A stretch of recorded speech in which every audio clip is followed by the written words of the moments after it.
Comment faire pour développer cette expression avec la propriété de double distributivité quand les deux facteurs sont des différences? Je te montre ça juste après l'intro.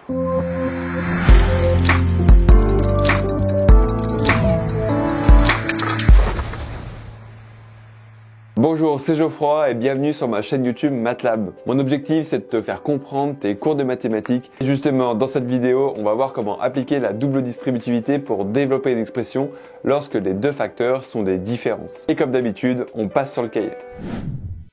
Avant toute chose, regardons la structure de l'expression. C'est un produit, même si le signe multiplié n'est ici pas écrit entre les parenthèses. Je peux donc appliquer la propriété de double distributivité pour développer. Je l'écris juste au-dessus en commençant par le produit.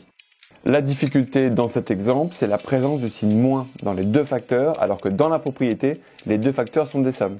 Et cela ne facilite pas l'identification des termes. Lorsque tu as découvert le calcul avec les relatifs, tu as vu que soustraire un nombre revient à ajouter son opposé. Avec cette définition, on peut réécrire chacune des différences sous la forme d'une somme.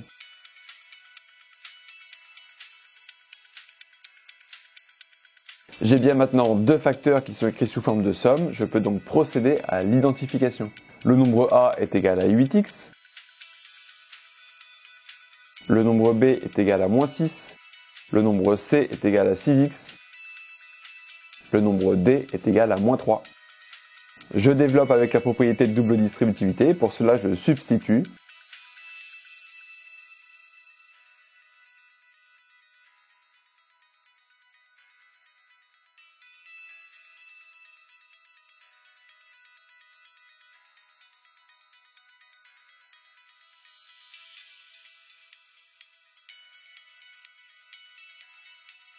Une fois développé, j'obtiens une somme de 4 termes.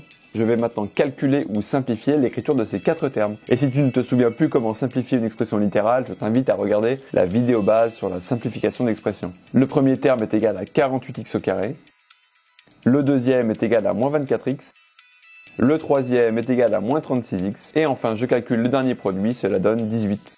On peut alléger l'écriture du deuxième et du troisième terme, sachant que ajouter moins 24x revient à soustraire 24x, et que ajouter moins 36x revient à soustraire 36x.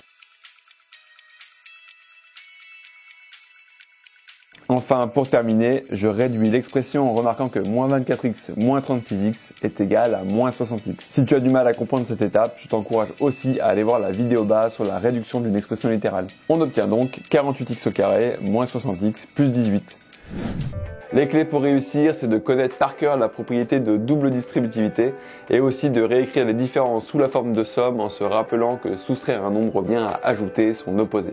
Si cette vidéo t'a plu et t'a permis de mieux comprendre tes cours de maths, tu peux laisser un pouce en l'air et t'abonner, cela permet de soutenir mon travail et de te tenir informé des prochaines sorties. Et moi je te dis à bientôt pour une prochaine vidéo.